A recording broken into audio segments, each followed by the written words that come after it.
afterwards, which I didn't even think of this, was if I hadn't gone back for Mir Elsa, I would have failed. Oh, that's crazy, huh? Yeah, it's some That's sort of wild. as if compromising on your ideals is how you fail the aspiring path. I Anyways, listen. I forgot I literally like the day before confirmed like the specific wording, and then you brought it back, and I was like, oh, that's right. That is the word, isn't it? yeah, it's crazy. I Man. wasn't about to leave her, but It's crazy, man. That's wild. So, Anushka got survival question mark, and we have 2 survival check marks. Who's next?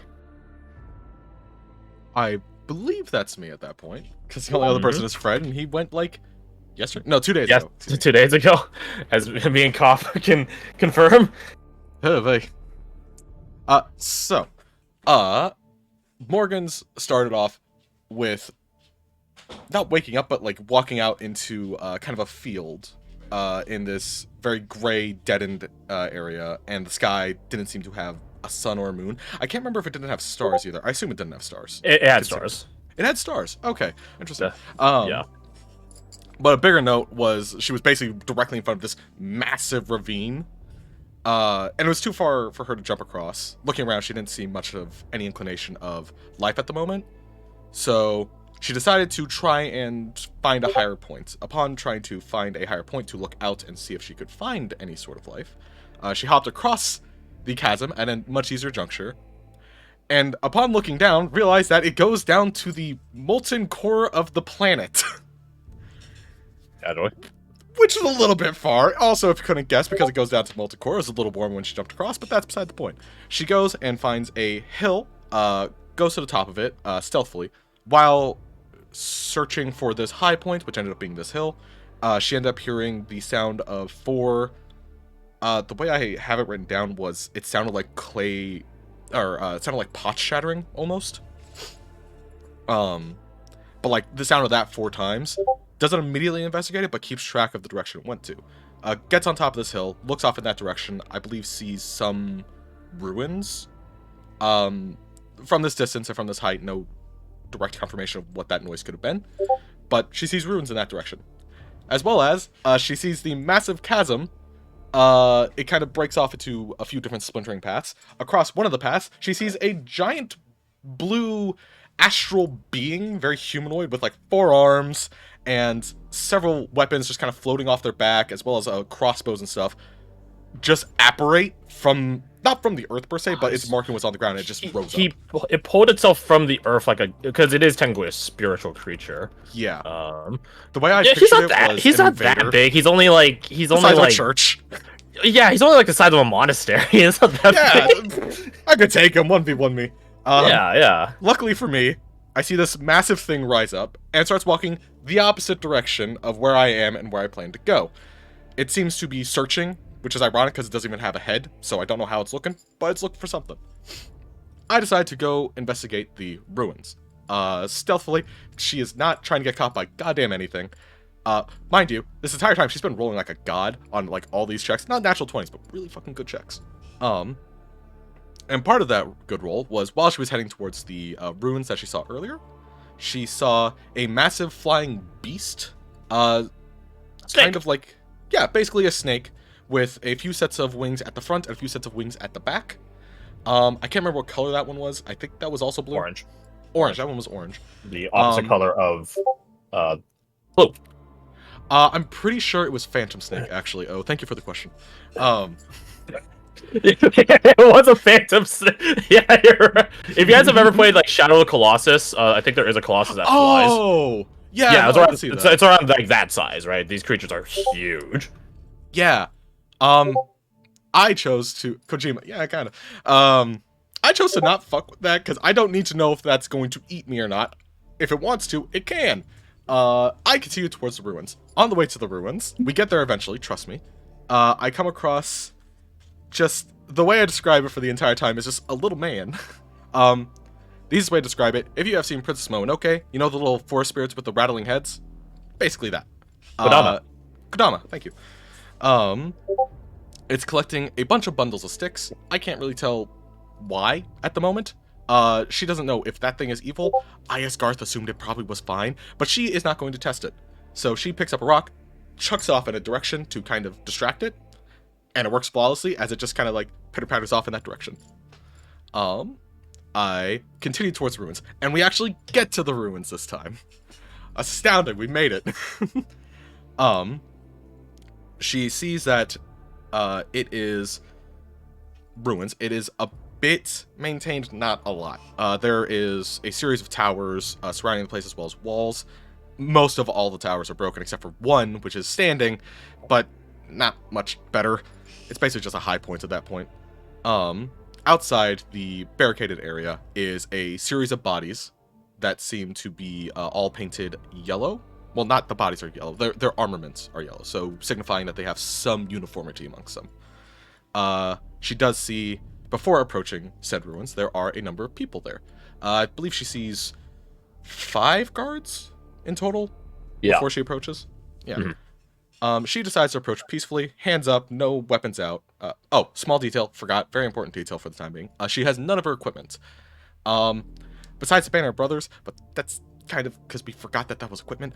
Beside the point. It's like clothing. Yeah, it's clothing, and because it's I in my head I kind of rule it that because it's part of her Aspire path, as in it's the main connection to her Aspire path. It probably stayed there for that reason. There, that's how I'm gonna kind of write it off in my head, and not just us being dummies. She approaches, hands up, gets their attention. Doesn't do great on persuasion checks to convince them that I'm not a threat. But she does meet someone. He is not Captain. They sometimes call him Captain. How do you pronounce sort her of name like again? Valde? Sort of like Alessander doesn't get called Captain anymore. Yeah. Valde. Valde, thank you. With a silent T, which was very fun. Silent T at the end. A French T. A very French T. Wasn't French, not Hellenic or anything. Or Old Silthal, I guess. Talk to that guy, and he asks some mildly leading questions to try and figure out where I am, or who I am, where I'm from, and all these things.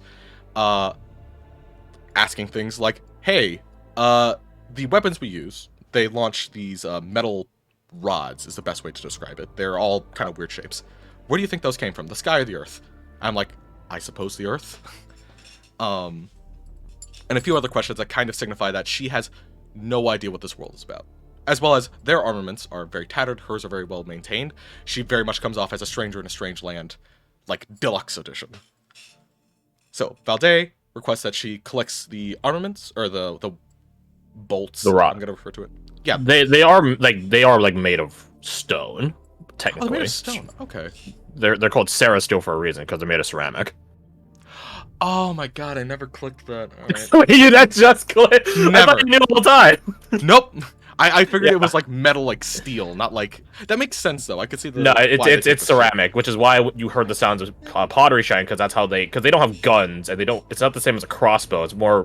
It's like a mix between a crossbow and a railgun, right? Like you're just yeeting this mass, this ceramic steel, Sarah steel, at terminal velocity to penetrate a person. Which these things aren't pointed all the time, so it's like trying to stab someone with a spoon. And it's you can do it. It works, yeah, and they need to use these Sarah steels for reasons that we'll get to. Anyways, keep going.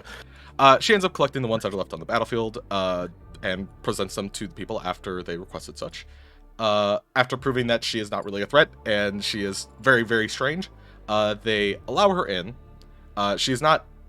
She was basically told, like, you're not gonna stay here long. You stay for like a night, basically, which was pretty much all she needed. They go in, and she learns a bit about this Valde character, as well as the world itself. Seemingly, there was this massive god war. They're all gone, from what everyone could tell. There was just this massive battle in heaven and hell and anywhere around. And what's left is just the Marshall Plain and silence. There's no sun, there's no moon, there's no life, there's no nature, there's nothing.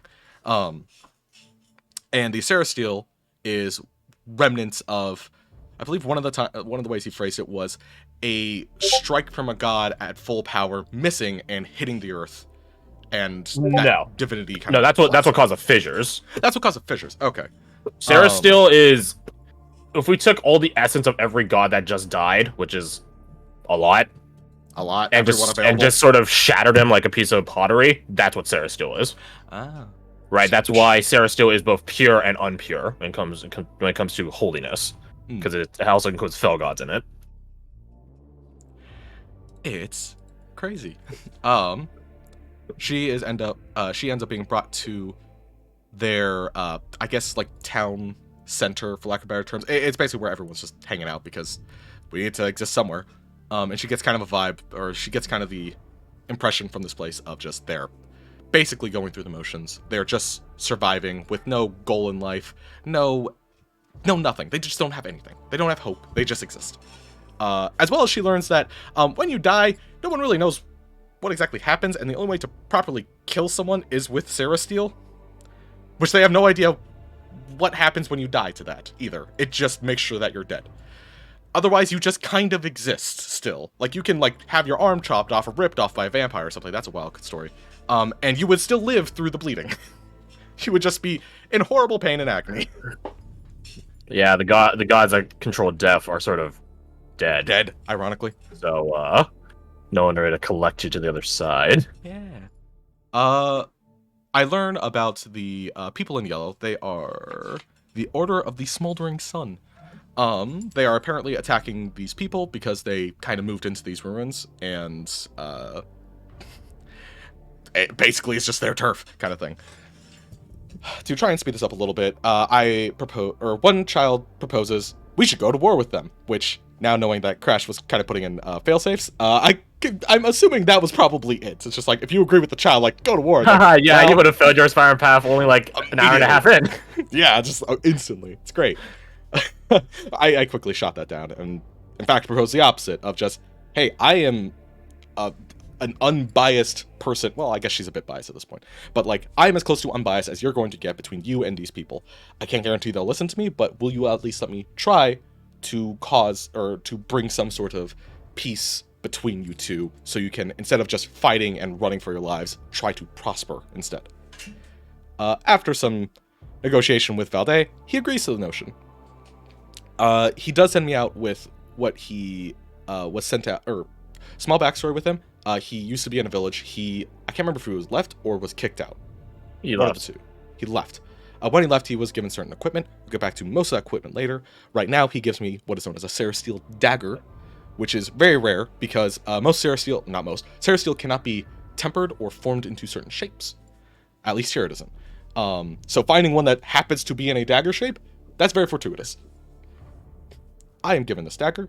I head out to try and find the people. She ends up seeing a number of the Order of the Smoldering Sun members out in the kind of tree line outside of the ruins. She also sees little ghost man. So immediately, because if you can't tell by how excited I am in my voice, I immediately go to that guy, because he's great. I love him. Also, genuinely, Morgan thinks that this might actually be beneficial, considering it's such a small spirit and seems to be very peaceful, and nobody seems to really be interacting with it. They're just kind of letting it do its thing. I find the little guy. He's still collecting sticks, little bundles. At this point, he has taken the rock that I threw earlier and put vines on it and made it into a tiny little backpack that he's carrying around. And it's great. I basically befriend this thing immediately and just pick him up and pop him on my shoulder. So I'm just walking around with this little spirit from Princess Mononoke on my shoulder, and I'm having the greatest time of my life. If Morgan dies, she will die happy. I go, after that's a very brief thing, and I get, in quotation marks, ambushed by the Order of the Smoldering Sun. She kind of knew they were there and was just going until she found them again. They command her to halt in Nevros. Luckily, she speaks that. And I'm able to communicate with them and present the similar idea of potentially peace. He hits me with the J. Jonah Jameson laugh of, ha ha ha! Wait, you're serious. And she is serious as the grave. After some back and forth, she is tasked with, if you seriously want us to try and be at peace with these people, you have to go through our trials. I'm like, all right. And they're like, are you sure? It's like, absolutely. She is not told exactly what it is, but she is allowed to go back to Valde and them to tell them what is happening. I return. I explained to him, hey, here's the situation. They want us to go through, or they want me to go through a trial. From what I could tell, they are not picky on if I go with multiple people. I can't bring little man with me, unfortunately. And upon saying other people can come with me, Valdez like, all right, I'm going. I was like, cool, nice. I need a long rest at this point because I lost some dice. And dear God, did I need that? We'll get to that later though. Upon this long rest, Valdez goes off and gathers his equipment and readies it and prepares it as best he can. When I see him again, he's decked out in like this sealed suit with what look like guns but aren't exactly, but they are. And a whole bunch of like fucking sick ass equipment. He's decked to the nines and it's cool. Did you have a comment? I heard you go for a second. I was to say the guns he used, quote unquote guns, had Cerasteel as like cores to them. Right. So they didn't propel the Cerasteel, but they use them as batteries. Yeah, similar to Imperador. Similar to Imperador, yeah. Fun fact, he rolled like a 31, which wasn't even a natural 20 on like the tinkering check during that long rest to make his shit choice. It paid dividends. Very needed dividends. We go out. We meet up with, I refer to him as Big Man, the leader of the Smoldering Suns, because he never gave me his name until we proved ourselves worthy, or he wouldn't tell me his name until we proved ourselves worthy.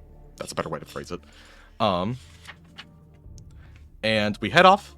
We try to learn a bit about the challenge that's going to be presented in front of us. I roll a natural 20 on Insight.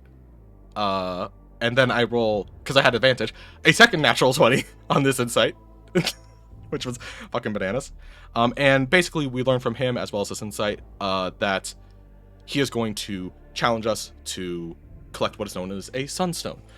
From what is basically their god, it's, if I had to piece it together, it's an angel that kind of laid domain over this massive, like, miles-wide area. That, if you can't tell by Sunstone, a lot of fire affinity, the area is basically, like, not molten stone, but, like, fucking hotter than a desert kind of heat. Death Valley cranked up to 30 on a 1 to 10 scale. Yeah, that's a good way to put it. We approach. During this time, it is mentioned to us, like, if I tell you more information, you're locked in. You're going to go for this. And Morgan, without hesitation, is like, absolutely. There was never a doubt. And then he looks to Valdez, who doesn't speak Nevros. He speaks common. I'm going to put in quotation marks. And then I explained to him as, like, kind of a translator in this case, and Valdez has no hesitation either. It's like, all right. We see this massive field, tower in the middle. That's where the stones are, and flying above all this is this angel of destruction. Just golden plate armor, 6-winged angel with a spear and a shield that is, like, probably semi-equivalent to Sephiroth. It's fine. Yeah, it's fine. It's all fine. It's fine. It's great. We planned it out a little bit, not a lot, because after doing some brief checks on the area, I could have had Little Man's help at this point with the checks. I chose to forego that because to me, / Morgan, it felt like kind of bending the rules in a way that didn't seem right. Because it's just like analyzing the test feels like it is part of the test itself, and I wasn't allowed to get Little Man's help on the test, therefore, bada bing. Anyways, we do some checks, determine the best approach. You just kind of gotta run and survive. That's about it. You can't dodge this thing. This is its domain you're entering, so it's just like you gotta fucking run. So we do. Run in. The second you're in, you're hit with exhaustion. I fail like a check, and I'm exhausted by 1 level. All abilities checks are at disadvantage, which thankfully there weren't a ton. But Jesus, we run, we book it. We're hit with, what is the first thing that fucking happens? Jesus. The Blade Storm. Oh my god. Golden Blade Storm, like Mogwin does, except it keeps following you like Radahn's Arrow Storm. Yeah, so exhaustion. It was a nightmare. Morgan. Funnily enough, both your exhaustions are from the feeling of them are probably relatively similar. Yeah, weirdly enough. Morgan barely dodges this thing, taking a good chunk of damage. It does like a third of her health when you dodge the fucking attacks. So I was like, oh, you're not doing great. Valde is doing fine. His equipment seems to be absorbing some of the abilities to some strange degree that Morgan does not understand. But it's fucking protecting him, and that's all that matters. We keep running, we keep booking it. We get to a certain area where this thing summons, basically from beneath us, a door opens up, basically. Morgan could have dodged it entirely, had no debuffs from it.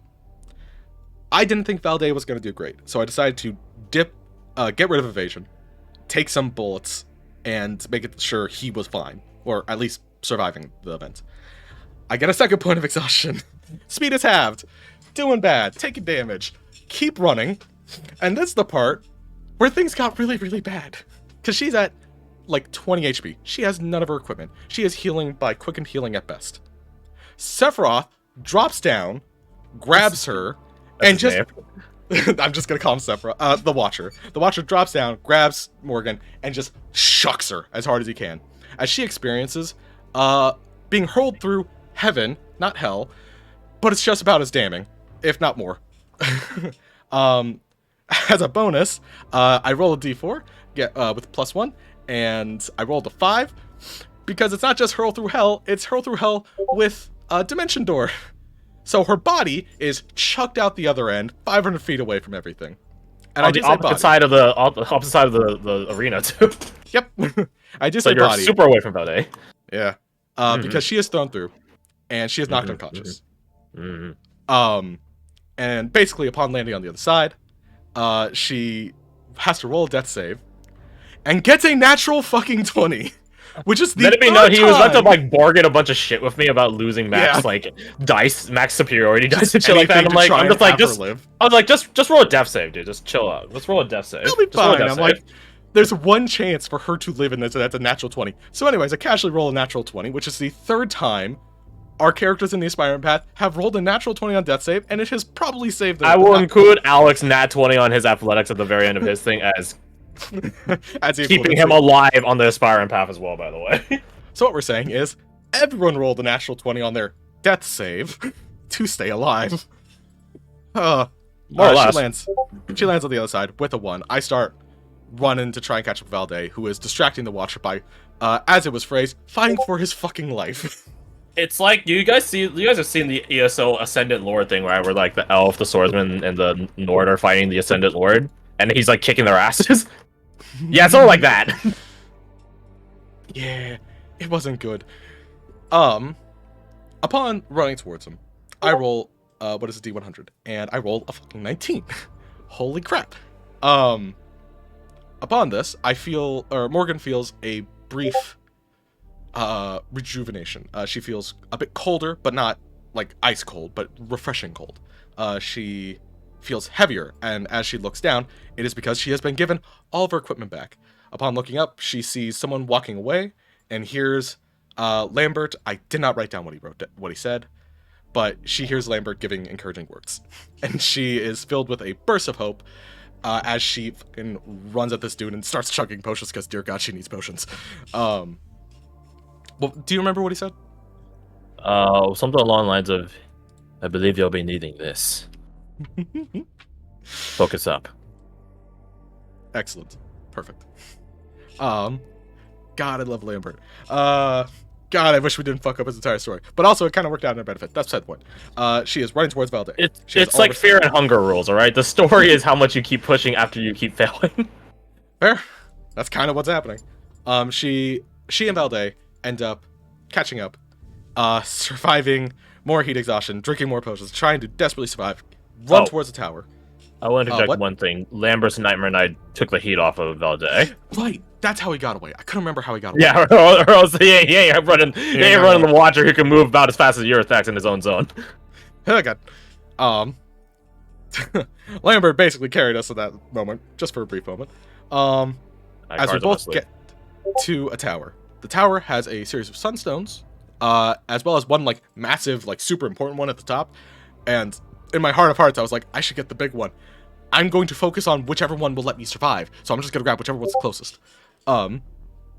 We basically have to break the sunstones out by just blasting them and attacking them. I hit it with the fucking exploding javelin, which honestly I think was probably the only way I was gonna get that thing out. Maybe actually there were a couple different things, but I used the explosive javelin. Yeah. That probably were other ways, but it definitely was the fastest one. It was the fastest. It was the most approachable. Explode that shit. Valde ends up shooting a net at it and pulling it out of the damn thing. And it's about here where I realize we need two. We need one for me and one for him. And we're really fucked. Because at this point, Morgan got super duper lucky because the tower has a reaction. It summons what was described as Blades of Disaster as they struck down at her with advantage, and it rolled a 3 on both of them. And it has a plus 12, but that didn't pass. Yeah, you lucked out on the Blades of Disaster, because we ran the numbers, because that thing had a constant 3d8 smite going for it, because it's an Archangel's weapon. So if it crit you, it would have done something along the lines of 18d8 damage against you. Yeah. Not dodge, not evasion, none of that. Damage. You eat that 18d8. Have fun. Have fun in hell. Heaven, I guess? I don't know. She dodged the hell out of it. And after we had one sunstone out, the Watcher showed up and basically stood between us and the tower, and I had to make the decision of, are we going to get the second one? Or are we not going to get the second one? And I was like, for a brief moment, I was like, no, we should just run. Morgan isn't going to be here. Either she'll be dead or she'll be leaving, so it doesn't matter if they trust her.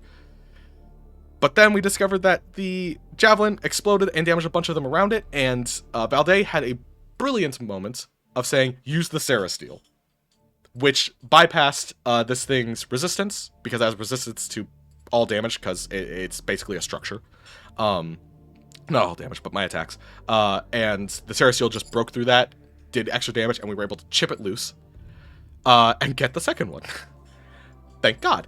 The non-existent gods in this world. Upon getting the second one, Morgan looks back over, sees Valde pinned to the ground by the Watcher's spear. She can't leave this guy, because he's been, like, the kind of soul and has had her back at every step. So she has to think of, how the fuck do I get that spear out of this man's torso, or get this man's torso off that spear? The only thing that pops in my head is, because I just used the Serasteel on holy things, that it might be able to affect this thing's weapon. So in a moment of insanity, I decide to attack its weapon. I only did this because she's a Kensai monk. She tried to find the only weak point that might be present on this thing, and attack it with the Serasteel. She charges at the thing, more Blades of Disaster, which still miss somehow. She dodges through that, goes to attack the thing, and the only possible way that she could actually break this divinely appointed weapon is with a natural 20. So she rolled another natural 20. The thing breaks. The massive angel has to roll a crystal save, failed on it. It had like a plus 12 to the save and fucking bombed it. I rolled a con save to basically not be obliterated because I'm at the point blank of a nuclear bomb. And I missed it by 1. But Valde, because he was absorbing a bunch of radiant energy from being stabbed in the torso, managed to bump it up by plus 1 by charging her up with energy. Valde's gear is semi-equivalent to the Armor Smith Artificer, because he was dispensing out 10 HP the entire... Every time he took a hit, he stole the energy from it and powered his suit with it. Yeah. Which he also gave Morgan 10 HP, and a shit ton of it, on occasions. Which was fucking needed. Upon breaking this thing's weapon, that thing failing its save, us saving our con saves, we are fucking launched out of this area, which is miles wide, mind you. They are fucking sent flying.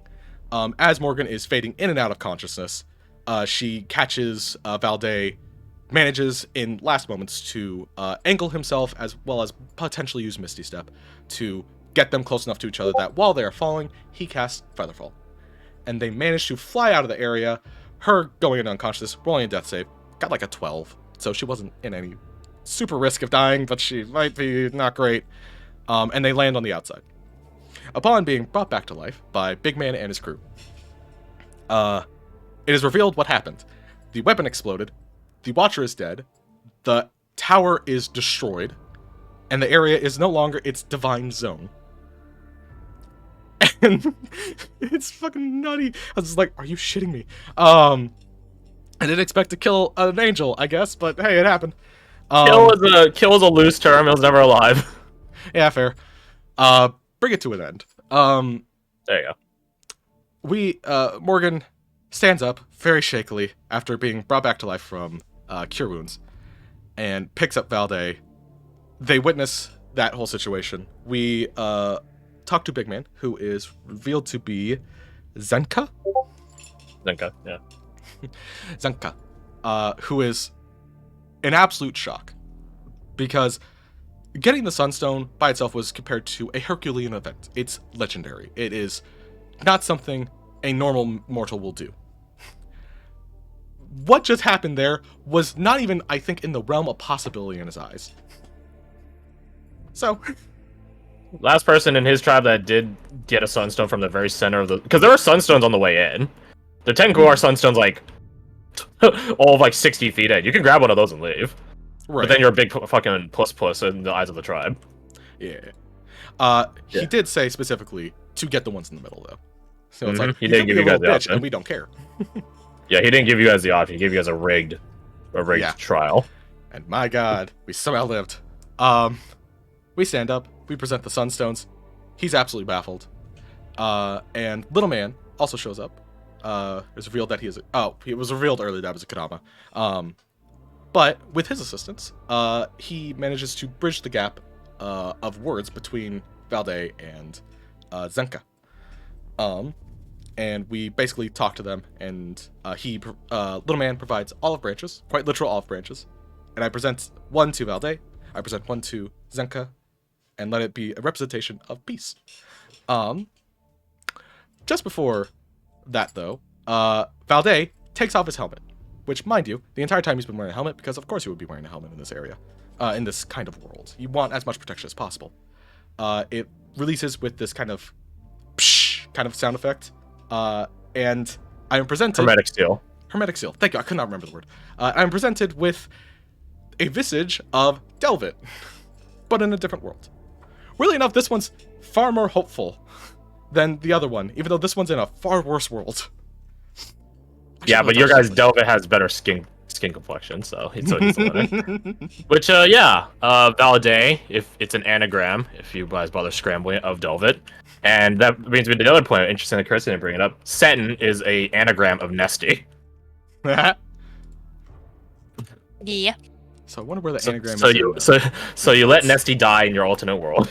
Damn, he got his heart ripped out for your ass. Wait, I think she was a bit busy. Yeah, Axios is told it. No, shut up. See, now everyone's gonna be like, wait, all the NPCs are bad. They've been there the whole time. Yeah, but yeah, and that's mildly where it wraps up. Morgan starts to glow golden and white, and they kind of realize, like, this is the last moments. I'm taking off, unfortunately. In the last moments, Valde says, hey, go ahead and keep the Sarah Steel dagger. I'm like, okay, sure, absolutely. And Little Man, because he's the greatest person alive, gives me the rock back with the little vines, and I decided to make the rock and vines into a little bracelet. And my god, I love this little man. In hindsight, I should have asked to keep one of the Sunstones. That would have been sick. I was a dumbass and didn't think of that until, like, yesterday. Well, about that. I'm gonna bring this up now. That's sort of where we conclude from Morgan, correct? Yeah, Morgan then basically fades off into nothingness. I'm gonna bring this up now because Alec is probably going to bounce soon. Any gear you guys had on you when you left comes over back into the Aspiring Path, the Dreamscape, and thusly the waking world with you. There's a catch though. They are basically, if it's mundane in that world, it's mundane in this world, right? Nothing fucking happens. Sure. If it had any deeper capability or connection or power, it will fade because it's not in its world anymore, right? Like it's in your world. That's how it works. It's alien, exactly. That being said, there's an exception. You guys are allowed to pick one item that is on your person from that has to be from that world, and you can establish if it didn't have deeper value or power before, you can establish it with such, invest such in it, or if it had power, you can maintain and try to wield it in a certain regard. You guys just let me know what items those are. Should I describe